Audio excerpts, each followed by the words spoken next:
함께 보실 말씀은 신약성경 야고보서 2장입니다. 4월 27일 야고보서 2장을 읽는 날인데 2장은 1절부터 26절까지 좀 길게 되어 있지만 처음부터 끝까지 함께 공독하겠습니다. 신약성경 야고보서 2장 1절부터 26절까지 말씀, 신약성경 372쪽 전후를 보시면 되겠습니다. 1절부터 함께 공독합니다. 내 형제들아, 영광의 주 곧 우리 주 예수 그리스도에 대한 믿음을 너희가 가졌으니 사람을 차별하여 대하지 말라. 만일 너희 회당에 금가락지를 끼고 아름다운 옷을 입은 사람이 들어오고 또 남루한 옷을 입은 가난한 사람이 들어올 때에 너희가 아름다운 옷을 입은 자를 눈여겨보고 말하되 여기 좋은 자리에 앉으소서 하고 또 가난한 자에게 말하되 너는 거기 서 있든지 내 발등상 아래 앉으라 하면 너희끼리 서로 차별하며 악한 생각으로 판단하는 자가 되는 것이 아니냐. 내 사랑하는 형제들아, 들을지어다. 하나님이 세상에서 가난한 자를 택하사 믿음에 부요하게 하시고 또 자기를 사랑하는 자들에게 약속하신 나라를 상속으로 받게 하지 아니하셨느냐. 너희는 도리어 가난한 자를 업신여겼도다. 부자는 너희를 억압하며 법정으로 끌고 가지 아니하느냐. 그들은 너희에게 대하여 일컫는 바 그 아름다운 이름을 비방하지 아니하느냐. 너희가 만일 성경에 기록된 대로 내 이웃 사랑하기를 내 몸과 같이 하라 하신 최고의 법을 지키면 잘하는 것이거니와 만일 너희가 사람을 차별하여 대하면 죄를 짓는 것이니 율법이 너희를 범법자로 정죄하리라. 누구든지 온 율법을 지키다가 그 하나를 범하면 모두 범한 자가 되나니 간음하지 말라 하시니가 또한 살인하지 말라 하셨은즉 내가 비록 간음하지 아니하여도 살인하면 율법을 범한 자가 되느니라. 너희는 자유의 율법대로 심판받을 자처럼 말도 하고 행하기도 하라. 긍휼을 행하지 아니하는 자에게는 긍휼 없는 심판이 있으리라. 긍휼은 심판을 이기고 자랑하느니라. 내 형제들아, 만일 사람이 믿음이 있노라 하고 행함이 없으면 무슨 유익이 있으리요? 그 믿음이 능히 자기를 구원하겠느냐? 만일 형제나 자매가 헐벗고 일용할 양식이 없는데 너희 중에 누구든지 그에게 이르되 평안히 가라, 덥게 하라, 배부르게 하라 하며 그 몸에 쓸 것을 주지 아니하면 무슨 유익이 있으리요? 이와 같이 행함이 없는 믿음은 그 자체가 죽은 것이라. 어떤 사람은 말하기를 너는 믿음이 있고 나는 행함이 있으니 행함이 없는 내 믿음을 내게 보이라. 나는 행함으로 내 믿음을 내게 보이리라 하리라. 내가 하나님은 한 분이신 줄을 믿느냐? 잘하는도다. 귀신들도 믿고 떠느니라. 아, 허탄한 사람아, 행함이 없는 믿음이 헛것인 줄을 알고자 하느냐? 우리 조상 아브라함이 그 아들 이삭을 제단에 바칠 때 행함으로 의롭다 하심을 받은 것이 아니냐? 내가 보거니와 믿음이 그 행함과 함께 일하고 행함으로 믿음이 온전하게 되었느니라. 이에 성경에 이른바 아브라함이 하나님을 믿으니 이것을 의로 여기셨다는 말씀이 이루어졌고 그는 하나님의 벗이라 칭함을 받았나니 이로보건대 사람이 행함으로 의롭다 하심을 받고 믿음으로만은 아니니라. 또 이와 같이 기생 라합이 사자들을 접대하여 다른 길로 나가게 할 때에 행함으로 의롭다 하심을 받은 것이 아니냐. 영혼 없는 몸이 죽은 것 같이 행함이 없는 믿음은 죽은 것이니라. 아멘. 감사합니다. 오늘 말씀 읽을 본문은 야고보서 2장입니다. 우리가 기독교를 말할 때 믿음으로 말미암아 의롭다함을 받는다라는 이신층의 사상을 잘 갖고 있습니다. 그러나 야고보서를 쭉 읽어보면 믿음으로 구원받는 것이 아니라 또는 믿음으로 의롭다함을 받는 것이 아니라 행함으로 구원을 받고 또 행함으로 의롭다함을 받는 것이다 라고 오해할 수 있는 그런 표현들이 있습니다. 대표적인 구절로서 오늘 읽었던 2장 14절에 내 형제들아 만일 사람이 믿음이 있노라 하고 행함이 없으면 무슨 유익이 있으리요 그 믿음이 능히 자기를 구원하겠느냐 이런 표현들 또 17절에 이와 같이 행함이 없는 믿음은 그 자체가 죽은 것이라 또 26절에 영혼 없는 몸이 죽은 것 같이 행함이 없는 믿음은 죽은 것이니라 라는 이런 표현들 때문에 믿음으로 말미암아 구원을 받는 것이 아니라 행함으로 말미암아 구원을 받는다 또는 행함으로 말미암아 의롭게 된다라고 오해할 수가 있습니다. 그래서 서신서에 바울 서신에 많이 강조되고 있는 이신층의 사상과 야고보서에 나오는 사상과는 좀 다르다라고 생각할 수 있는데 그런 오해를 하지 않도록 오늘 말씀 본문을 이해해야 될 것입니다. 분명히 그런 표현도 있습니다. 행함이 없는 믿음은 죽은 것이다. 또 영혼 없는 몸이 죽은 것 같이 행함이 없는 믿음은 죽은 것이다 라고 이렇게 표현되고 있는데 그 앞뒤 문맥을 잘 읽어볼 때 참된 믿음이 행함을 따르게 한다라는 것을 강조하는 것이지 오직 행함으로 구원받는다 이런 표현이 아니라는 것들을 우리 문맥 속에서 충분히 이해할 수가 있는 것입니다. 왜 그러한가? 대표적인 구절이 22절에 이렇게 표현되어 있기 때문에 그렇습니다. 22절 보면 내가 보거니와 믿음이 그의 행함과 함께 일하고 행함으로 믿음이 온전하게 되었느니라 라고 되어 있는 것입니다. 그러니까 믿음이 중요하지 않은 것이 아니라 참된 믿음이 행함과 함께 할 때 온전하게 된다 이렇게 표현하고 있는 것입니다. 우리가 믿음이 참된 믿음인가 아닌가를 살펴볼 때 그것은 그가 갖고 있는 믿음대로 행하는가 그것을 볼 때 그것이 참된 믿음이라고 평가할 수 있다는 것입니다. 그래서 모든 사람들이 다 믿는다라고 할 때 정말 참된 믿음을 갖고 있는가라는 것을 알아보기 위해서는 그의 믿음에 따른 행위가 드러나고 있는가 아닌가를 알아보는 것이 중요하다라고 야고보 사도는 강조하고 있는 것입니다. 그래서 행함으로 말미암아 의롭게 된다 이것을 말하는 것이 아니고 참된 믿음은 행함이 뒤따르게 된다라는 것들을 강조하는 것이 야고보서의 큰 주제다라는 것들을 오해하지 말아야 될 것입니다. 그래서 이런 표현도 있습니다. 보시면 14절 이하 행함이 없는 믿음이 죽은 것이라는 것을 강조하기 위해서 행하는 것이 참된 믿음의 표현이다, 발로다 이런 것들을 표현해 주기 위해서 14절 이하 이렇게 표현되어 있습니다. 내 형제들아 만일 사람이 믿음이 있노라 하고 행함이 없으면 무슨 유익이 있으리요 그 믿음이 능히 자기를 구원하겠느냐라고 하면서 행함이 있는 믿음이 참된 유익이 있고 행함이 있는 그 믿음을 통해서 참된 구원의 모습들이 드러날 수 있다라는 것을 보여주고 있는데 믿음은 있지만 행함이 없을 때 아무 유익이 없다라는 것을 야고보 사도는 이렇게 강조하고 있습니다. 15절 16절을 보면 형제나 자매가 헐벗고 일용할 양식이 없는데 너희 중에 누구든지 그에게 평안히 가라 덥게 하라 배부르게 하라 말만 그렇게 한다고 해서 그 사람이 헐벗고 굶주려 있는데 말만 한다고 해서 그가 배가 불러지는가? 그렇지 않다라고 하는 것입니다. 그러면 그렇게 헐벗고 굶주린 형제 자매에게는 어떻게 해야 되느냐?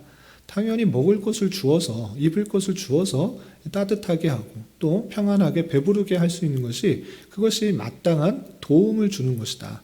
그러니까 행동을 포함한 삶이 드러나야 되어야지 그 사람에게 다른 사람에게 유익이 된다라는 것들을 표현해 주고 있는 것입니다. 그래서 그 몸에 쓸 것을 주지 아니하면 아무 유익이 없다. 그러니까 행동하는 믿음이 중요하다라는 것들을 강조하고 있는 것입니다.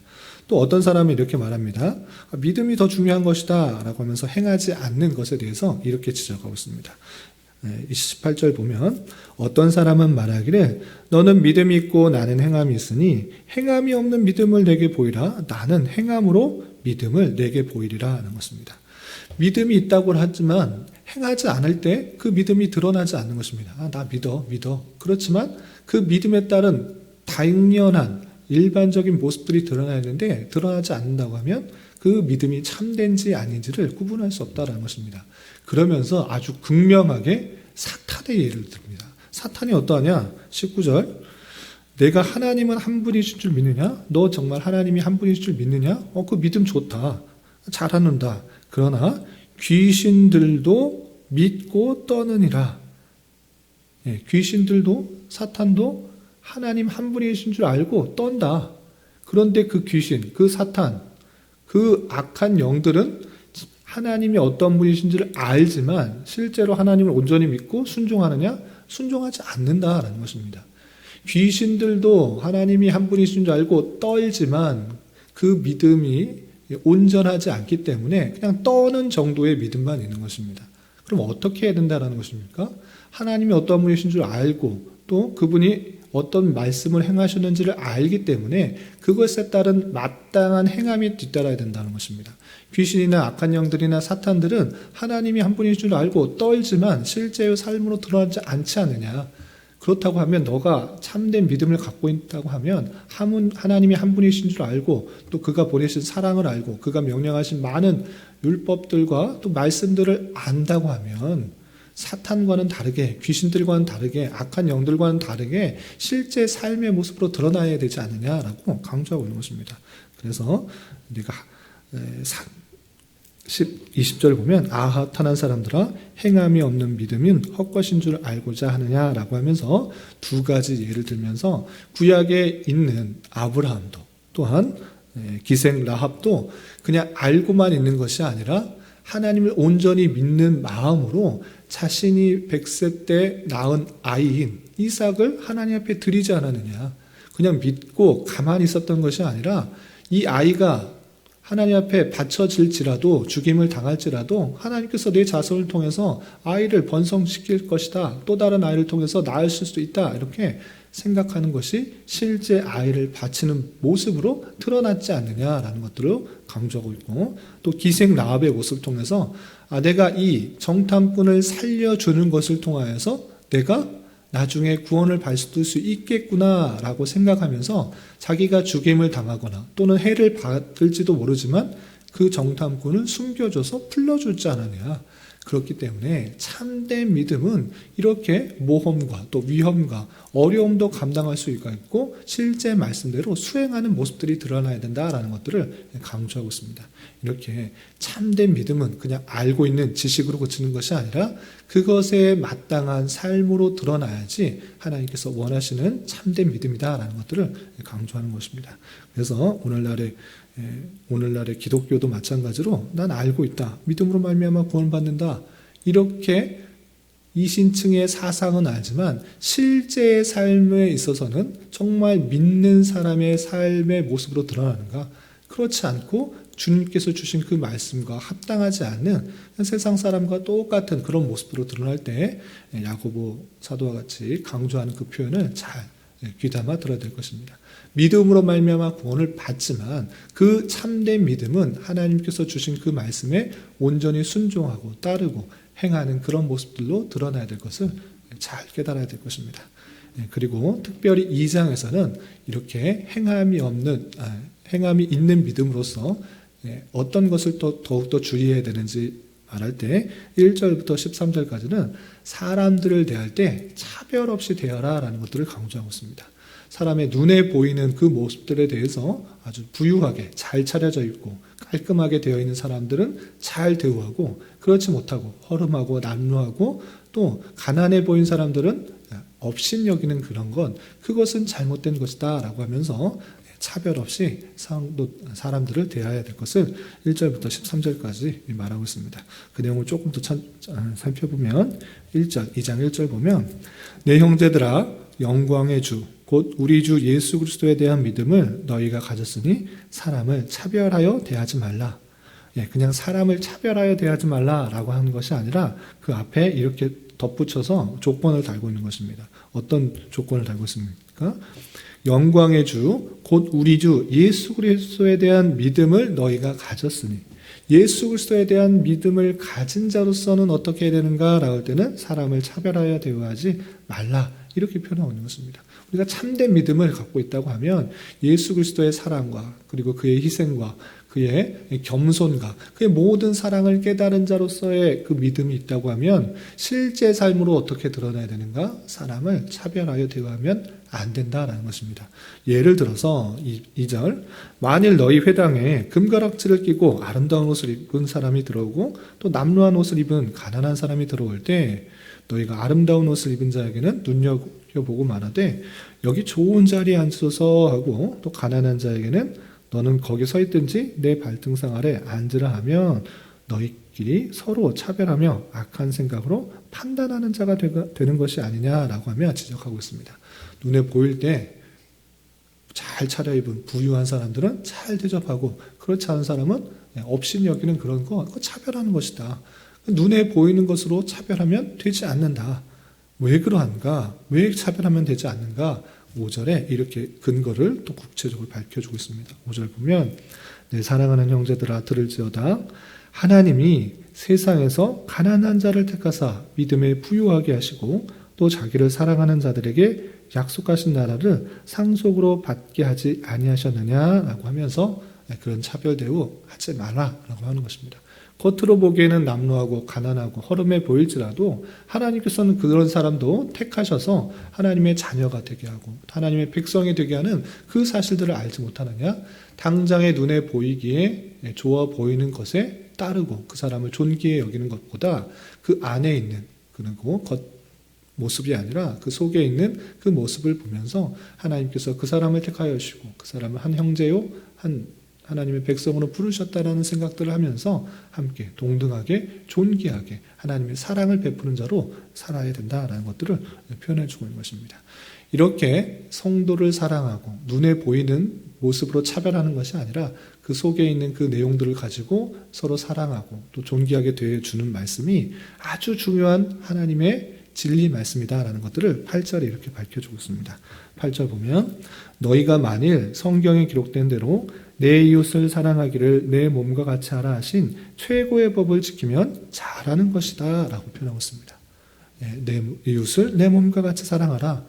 그 사랑을 행하는 것 그것이 최고의 법이다. 이것들을 잊지 말고 형제들을 차별 대우하는 것이 아니라 잘 서로 동등하게 잘 대우하라. 서로 사랑하고 또 아끼라라는 것들을 강조하고 있는 것입니다.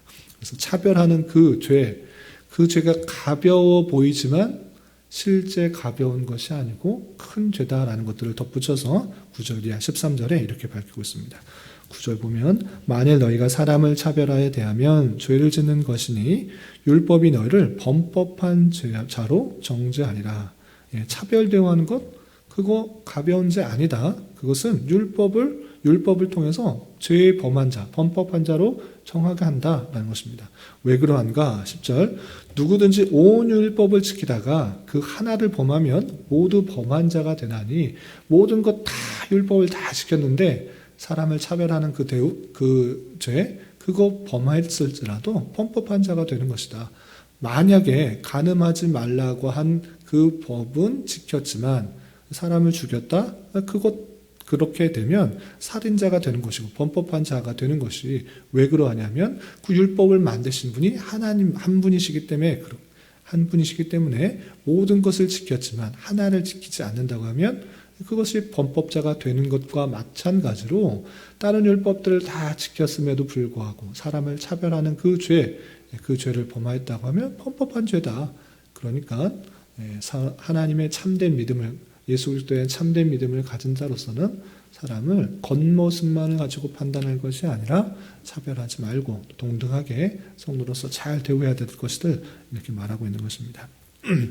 이런 말씀을 대하는 자로서 내가 참된 믿음을 가진 자인가 다시 한번 확인해보는 중요한 조건 중에 하나는 무엇인가라고 하면 그 믿음대로 정말 살아가고 있는가를 보면 어느 정도 그 믿음을 확인할 수가 있는 것입니다. 내가 밖에 비가 온다라는 믿음을 갖고 있으면 당연하게 우산을 가지고 나가는 것입니다. 왜? 밖에 비가 온다는 믿음이 있기 때문에 나가는 것입니다. 당연하게 행동이 수반되는 것이 참된 믿음 것입니다.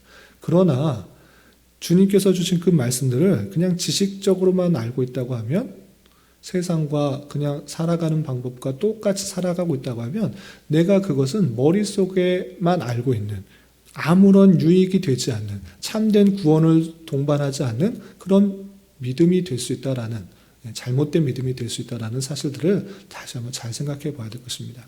참된 믿음이라고 하면 확고한 지식과 또 확고한 신뢰 가운데 내 행동이 수반되어야 된다라는 사실들을 기억하면서 참된 믿음을 소유하고, 또 특별히 오늘 말씀에 근거해서 사람을 차별하여 대우하는 것이 아니라 서로 동등하고 또 아끼고 사랑하는 마음으로 대하는 자가 되어야 될 것입니다.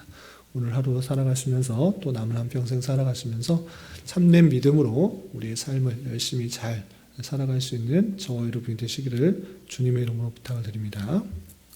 기도하겠습니다.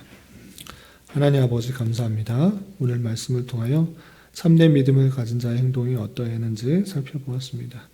이런 말씀을 대하는 자로서 사람을 외모로 판단하며 대우하지 않게 하여 주시고, 모두 다 존중하며 사랑하는 자 되게 하여 주시며, 우리가 믿는 바 내용들이 아는 것에서 그치지 않게 하여 주시고 실제 삶에 있어서 온전히 드러날 수 있도록 긍휼을 더하여 주시옵소서. 주님, 나라와 민족을 위하여 기도합니다. 정치적 문제로 인하여, 경제적 문제로 인하여 많은 갈등과 나눔이 있습니다. 주님, 긍휼히 여겨주시고 올바른 정치를 통하여 온 백성이 자유와 민주와 평화 속에서 고요하고 단정한 삶을 살아갈 수 있도록 인도하여 주시고, 특별히 이 땅의 교회들이 진리의 말씀으로 회복되어 어두워지고 썩어져가는 세상 속에 빛과 소금들의 역할들을 잘 감당할 수 있도록 인도하여 주시옵소서. 또한 장기화되고 있는 러시아와 우크라이나 전쟁에도 주님 함께하여 주셔서 더 이상 무고한 피해자가 생기지 않도록 평화적으로 잘 해결될 수 있도록 은혜를 더하여 주시옵소서. 주님, 교회 내 육체의 질병과 연약함으로, 직장과 사업장의 문제로, 가족의 전도를 위하여 주님께 간절히 부르짖으며 나아가는 여러 지체들이 있사오니 주님께서 그들의 기도 들으시사 응답하여 주시고, 우리의 기대와 소망보다 훨씬 더 풍성한 것으로 채워주시는 하나님을 깊이 경험할 수 있는 기회되게 인도하여 주시옵소서. 오늘 저녁에 있는 수요 성경 공부 시간에도 주님 함께하여 주실 줄 믿으며, 이 시간 각자 간절히 간구하는 기도 제목 주님께서 들으시고 가장 선한 것들로 응답하여 주시옵소서. 예수님의 이름으로 기도 올리옵나이다. 아멘.